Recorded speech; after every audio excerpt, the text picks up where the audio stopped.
표와 예배 캠페인 같이 하겠습니다. 복음의 사람 예배자로 살게 하소서. 우리는 가정의 예배자입니다. 우리는 영적 예배자입니다. 우리는 삶의 예배자입니다. 아멘. 이번 주 묵상 말씀 야고보서 2장 1절 우리 세 번 같이 하겠습니다. 내 형제들아, 영광의 주 곧 우리 주 예수 그리스도에 대한 믿음을 너희가 가졌으니 사람을 차별하여 대하지 말라. 내 형제들아, 영광의 주 곧 우리 주 예수 그리스도에 대한 믿음을 너희가 가졌으니 사람을 차별하여 대하지 말라. 내 형제들아, 영광의 주 곧 우리 주 예수 그리스도에 대한 믿음을 너희가 가졌으니 사람을 차별하여 대하지 말라. 아멘. 하나님께서 오늘 우리에게 주신 말씀은 욥기 7장 1절에서 21절까지 말씀입니다. 오늘 본문을 통해서 고통으로 탄식하다라는 제목으로 말씀의 은혜를 같이 나누겠습니다. 철학자 쇼펜하우어는 인생에 대해서 이렇게 말했습니다. 인생은 고통 아니면 무료합니다. 여러분 어떻게 생각하십니까? 또 고타마 시다르타는 보리수 아래에서 인생과 세상에 대해서 사색하다가 깨달음을 얻었다라고 말했습니다. 그러면서 인생의 원래는 고진멸도다 이렇게 얘기했습니다. 인생은 다 보니까 고통이고 모든 것이 다 고통이고 생로병사도 다 고통이고 고통으로 가득 찼구나. 그런데 이 고통은 인간의 집착에서 오는 거구나. 그런데 우리가 도를 깨달으면 이 모든 집착이 멸하여지고 우리가 평안을 얻는다. 이게 그가 깨달았다는 거예요. 그래서 내 안에 있는 모든 그런 집착을 없애버려야 우리가 평안하고 행복하다 그런 얘기를 한 것입니다. 그래서 여러분 집착을 없애야지 생각해 보세요. 더 그 집착을 하게 됩니다. 생각처럼 그렇게 되지가 않습니다. 자, 우리 결론은 다를 수 있어도 인생의 일들에 대해서 또 생각한 결과들은 동일합니다. 인생은 고통으로 가득 차 있다는 거예요. 인생에는 여러 가지 고통이 있습니다. 먼저 육체적 고통들이 있습니다. 그래서 오래 살면 뭐합니까? 아프지 않고 오래 살아야 좋은 것인데 아프면서 오래 살면 그것처럼 고통이 또 없겠죠. 그리고 육체가 아프다 보면 또 정서적으로 또 관계적으로도 우리가 고통이 따릅니다. 그리고 이 둘은 연관이 되어 있습니다.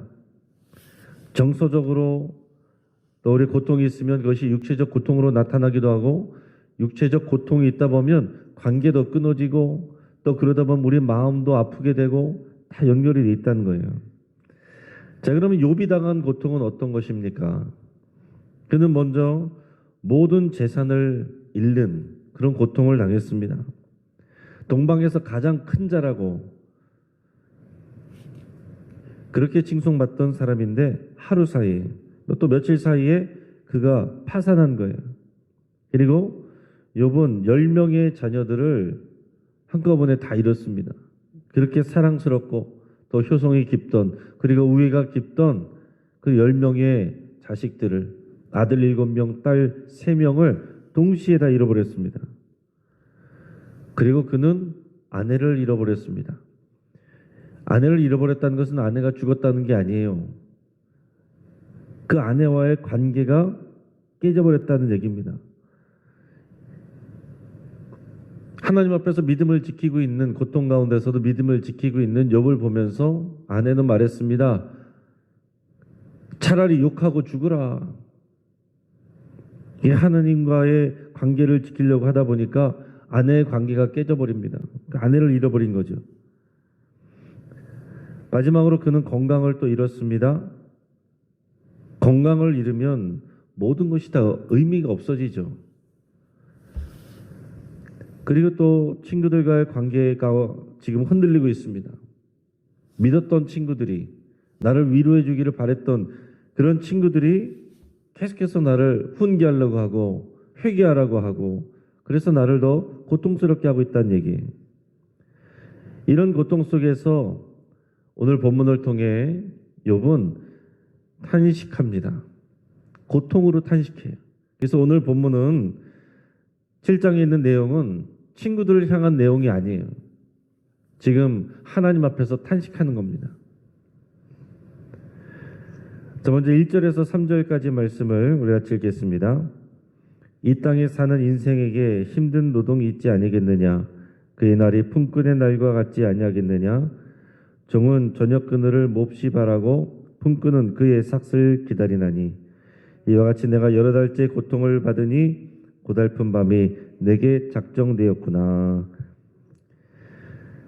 자, 욥이 살던 시대는 대부분의 사람들, 대부분의 인생들의 힘든 노동을 하면서 이렇게 살았습니다. 자, 욥기가 쓰여진 시대는 이제 족장 시대나 그 이전의 시대로 우리가 보는데, 그 시대는 뭐 그런 것이죠. 다들 이제 힘들게 노동을 해서 이제 먹고 사는 사람들입니다. 그러면서 욥은 자신의 인생의 날들이 마치 품꾼의 날과 같다 이렇게 얘기했습니다. 그러면서 종은 저녁을 기다리고 품꾼은 그가 받을 삭슬 기다린다라고 그랬어요. 자, 종은 뭐 주인에게 속해 있으니까 빨리 하루가 저물기만을, 빨리 일이 끝나기만을 기다리는 것이고, 품삯을 바라는 사람은 일꾼이죠. 그 사람은 빨리 돈이 나오기를, 그것만을 간절히 기다리는데, 자신의 인생이 마치 이 품꾼과 같고 또 노동자와 같다라고 얘기를 합니다. 그러면서 자신이 받는 건 뭐냐? 자신이 받는 것은 하나님이 주시는 고통이라는 거예요. 3절, 4절 우리 같이 읽어보겠습니다. 이와 같이 내가 여러 달째 고통을 받으니 고달픈 밤이 내게 작정되었구나. 내가 누울 때면 말하기를 언제나 일어날까, 언제나 밤이 갈까 하며 새벽까지 이리 뒤척 저리 뒤척 하는구나. 자, 욥이 바라는 바는 사실은 고통이 끝나는 것인데, 근데 현실은 바람처럼 되지 않고 자신이 살아가는 것이 노동이라고 한다면 그에 합당한 급료를 받아야 되는데, 하나님께서 자신에게 주신 것은 고통이 멈추는 것이 아니라 지금 여러 달째 지금 아픈 이 고통이고 고달픈 밤이다라고 그랬습니다. 밤마다 고통스러운 거예요. 이 고통이 벌써 여러 달째라고 그랬습니다. 고통 때문에 잠을 이룰 수가 없어요. 그러니까 사람이 완전히 피폐해지는 거죠. 이어서 5절, 6절 같이 읽겠습니다. 내 살에는 구더기와 흙덩이가 의복처럼 입혀졌고 내 피부는 굳어졌다가 터지는구나. 나의 날은 배틀의 북보다 빠르니 희망 없이 보내는구나. 이 말씀, 이 탄식의 말이 얼마나 참 고통스럽겠어요. 그러니까 욥이 당하고 있는 것은 피부병입니다. 악성 종기가 발바닥에서 정수리까지 온몸에 이 악성 종기가 났어요. 그래서 지금 자기의 살에는 구더기와 흙덩이가 의복처럼 입혀져 있다고 했습니다. 얼마나 힘들겠습니까? 자, 어떤 분은 이것을 구더기는 고름을 의미하는 거고 또 흙덩이는 딱지진 상처를 은유적으로 표현하는 거다, 그렇게 표현을 했습니다. 그게 실제이든 은유적 표현이든 고통스러운 상황인 것은, 끔찍한 상황인 것은 똑같습니다. 얼마나 고통스러운지 하루 종일 제 위에 앉아서 깨어나면 기와로 온몸을 긁어대는 것이 일과이고, 밤에는 잠이 들지 않습니다. 너무 고통스러워서 잠이 오지 않아요. 그러니까 이리 뒤척 저리 뒤척 하면서도 시간이 안 갑니다. 그래서 4절에 보면 내가 누울 때면 말하기를 언제나 일어날까, 언제나 밤이 갈까 하며 새벽까지 이리 뒤척 저리 뒤척 하는구나. 밤이 너무 길어요. 고통 속에서 시시각각 그 고통 때문에 시간이 가지 않습니다. 근데 욥이 경험하는 시간은 참 이중적입니다. 4절에서는 밤이 되면 잠이 오지 않고 시간이 가지 않는다고 호소를 했는데 6절에서는 인생의 날들은 베텔의 북보다 빠르다. 이렇게 탄식합니다. 베텔의 북이 뭔지 대충 아시죠? 네, 배틀로 이렇게 천을 짤 때 그 좌우로 이렇게 이제 실들 사이로 이렇게 왔다 갔다 하는 그게 배틀의 북인데 순식간에 이렇게 이쪽으로 갔다 저쪽으로 갔다 하는 것처럼 인생의 날들이 그렇게 속히 빨리 간다라고 이렇게 탄식을 합니다.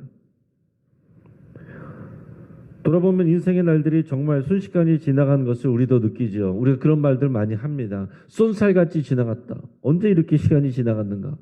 또 나이가 들어가면 들어갈수록 시간이 더 빠르게 간다고 다들 그러지 않습니까? 20대는 20km로, 40대는 40km로, 60대는 60km로, 80대는 80km로, 시속 80km로 그렇게 달려가는 것 같다. 그런 표현들을 합니다. 그런데 이 시간이 경험이 이중적인 거예요. 돌아보면 인생의 시간은 배틀의 북처럼 쏜살처럼 그렇게 빨리 지나가는데 언제 그렇게 시간이 지나갔나? 언제 내 인생이 이렇게 나이가 먹었나? 그런 생각이 드는데 고통의 시간은 가지를 않습니다. 우리가 경험하잖아요.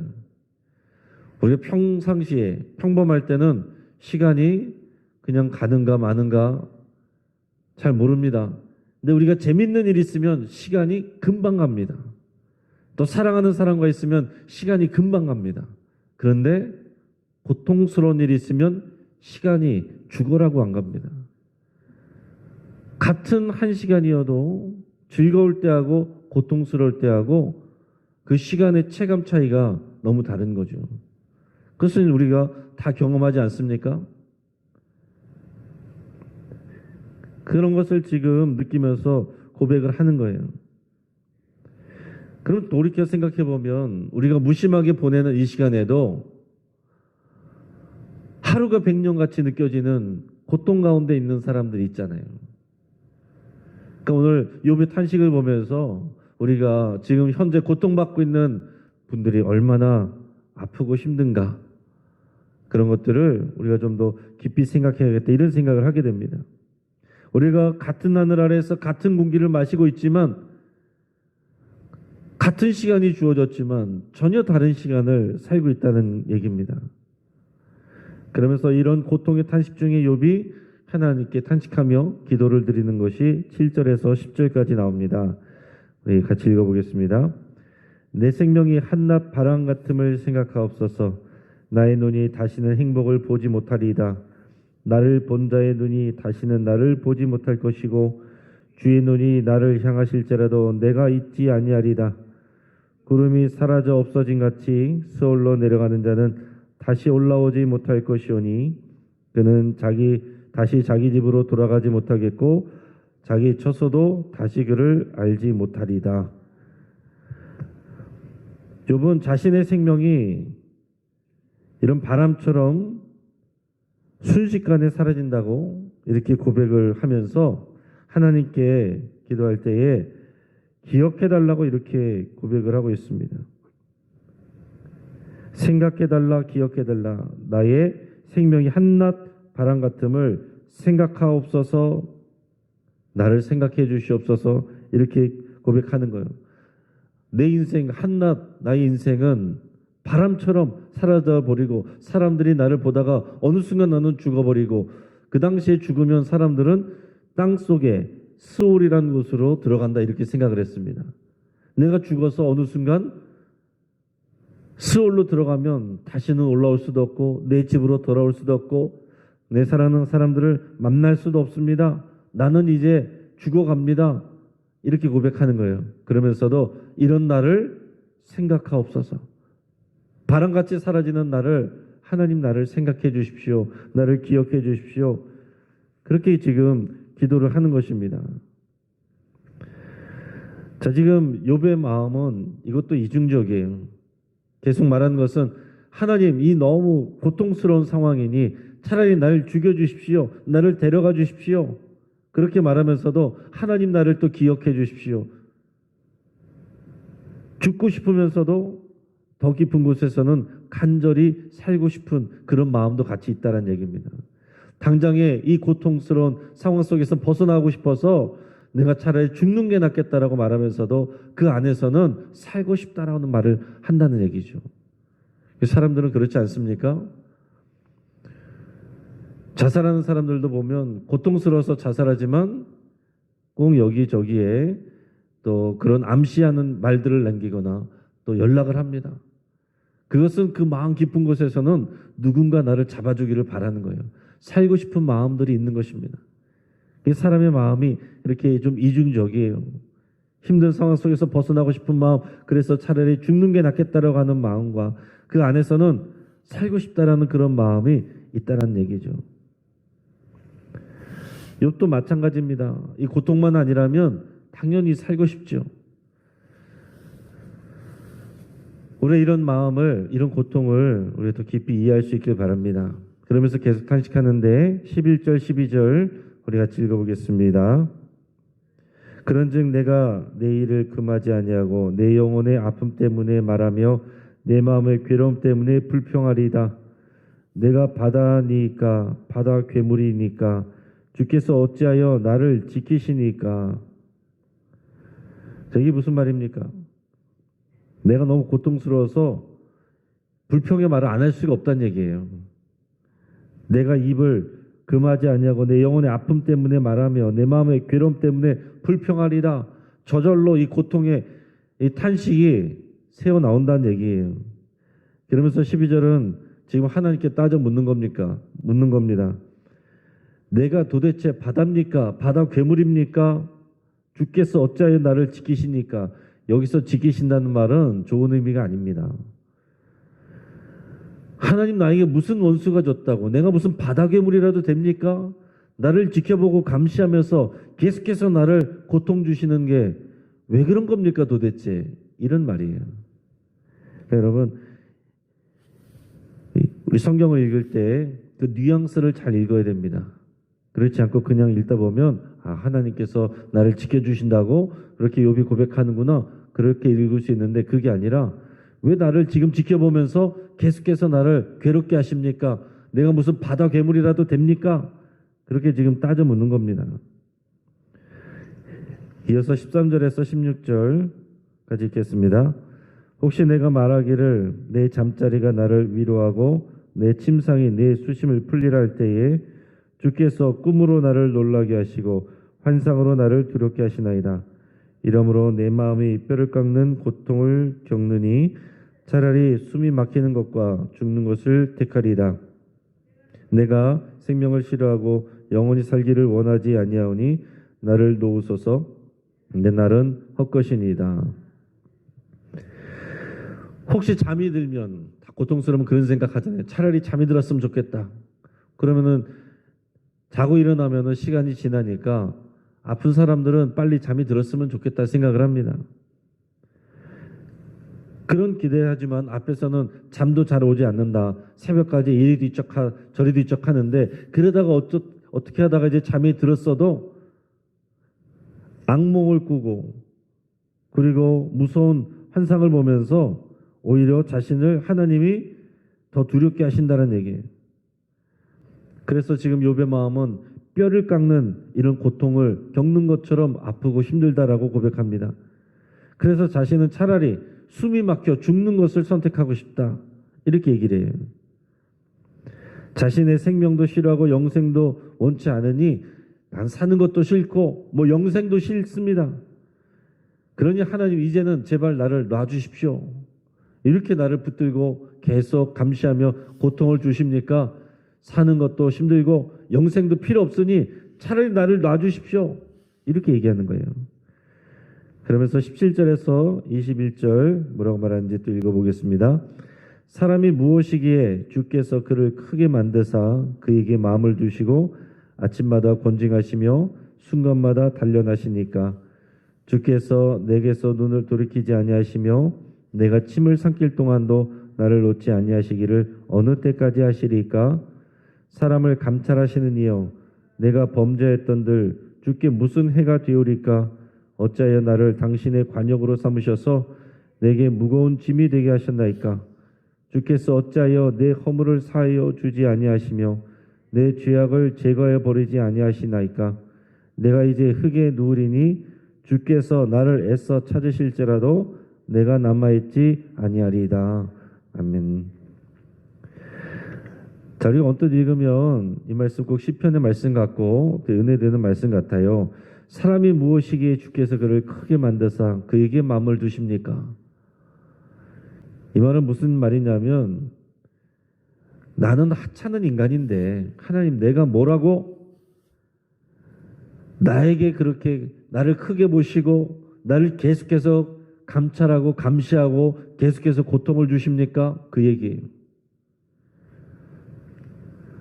나는 하찮은 인간일 뿐인데 왜 그렇게 나에게 집착하고 계속해서 고통을 주십니까? 아침마다 권징하시며 순간마다 단련하시니까 이 고통으로 하나님 나를 지금 권징하시는 거고 단련하시는 겁니까? 내가 뭐라고 그렇게까지 하나님 나에게 집착을 하고 계신 겁니까? 나 좀 내버려 두세요. 이 얘기를 하고 싶은 거예요. 그러면서 19절에 주께서 내게서 눈을 돌이키지 아니하시며, 이게 좋은 말이 아닙니다.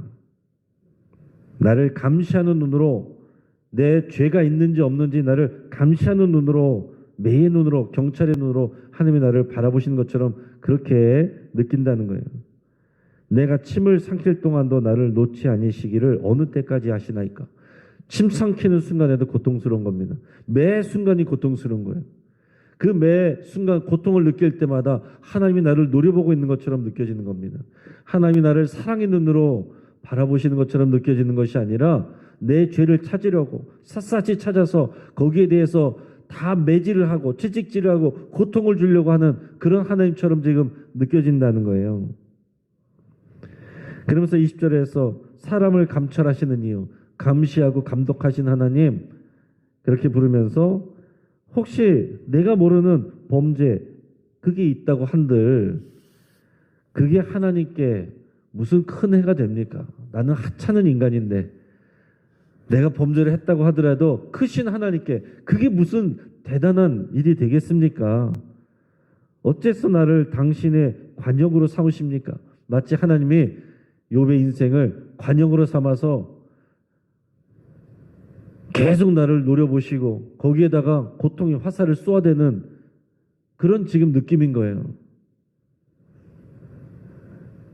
그래서 하나님이 나를 노려보시고 고통 주시는 게 나에게 인생의 무거운 짐이 되게 하셨습니까? 도대체 나한테 왜 이렇게까지 하십니까? 이렇게 고백합니다. 그러면서 21절에서는 주께서 어찌하여 내 허물을 사하여 주지 아니하시며 내 죄악을 제거하여 버리지 아니하십니까? 이 말은 자신의 죄를 인정하는 말이 아니에요. 자, 앞에서는 친구 앞에서 뭐라고 그랬습니까? 나는 하나님 앞에서 주의 말씀을 거역한 일이 없다. 그래서 지금 계속 다투고 있는 거 아니에요, 친구랑. 그런데 여기서 말하는 것은 어째요 내 허물을 사여 주지 아니하십니까? 내 죄악을 제거하여 버리지 아니하십니까? 이 말은 내가 하나님 앞에 죄인입니다 이 고백을 하는 것이 아니라, 그래요 하나님, 혹시 내가 모르는 죄를 지었다고 합시다, 이런 표현이에요. 그렇다고 할지라도 하나님 왜 그것을 용서하시든지 제거해 버리시든지 빨리 해결해 주시면 되는 거 아닙니까? 왜 이렇게 오랜 시간 동안 고통 속에 나를 내버려 두시고 나를 관역 삼아서 계속 독화살을 날리십니까? 이런 표현입니다. 내가 이제 흙에 누우리니 나 이제 죽을 거다, 이런 얘기입니다. 나 이제 죽을 거니까요. 주께서 나를 애써 찾으실지라도 내가 남아있지 아니하리다. 나 죽어 없어질 거니까 하나님 이제 찾으셔도 없어질 인생입니다. 이제 관심 꺼주십시오. 그런 표현이죠. 그러니까 7장을 보면 앞에서 3장처럼 자기 생일을 탄식했던 3장처럼 오늘 7장에서도 고통 속에서 몸부림하며 탄식하는 그 내용으로 가득 차 있습니다. 자, 이제 말씀을 정리합니다. 여러분, 이런 내용을 읽으면서 우리 어떤 은혜를 받아야 될까요? 인생은 고통의 연속입니다. 그래서 우리가 고통의 문제를 직면하지 않으면 인생을 올바르게 이해할 수가 없습니다. 사람들은 피하려고 하고 눈 감으려고 하지만 고통의 문제를 깊이 생각해야 우리가 인생의 문제, 의미도 생각할 수가 있게 되는 것입니다. 장례식 때도 늘 제가 그런 말씀을 나누는데 죽음을 직면해야 삶이 올바르게 보이는 거예요. 욥의 처절한 탄식 소리를 들으면서 우리 마음은 어떻습니까? 어떤 분은, 내가 힘든 분은 공감이 되는 분들이 있을 거예요. 어떤 분들은 하나님 앞에서 욥이 참 불경스럽다 생각하는 사람이 있을 수도 있습니다. 자신의 상황에 따라서 다르게 느껴질 수도 있어요.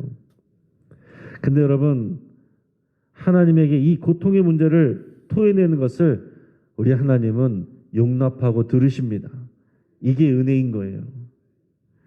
여러분, 오히려 고통의 문제를 회피하거나 사람에게 쏟아내거나 분을 내거나 자기 자신을 괴롭히는 것보다 하나님께 토해내는 것이 그게 은혜입니다.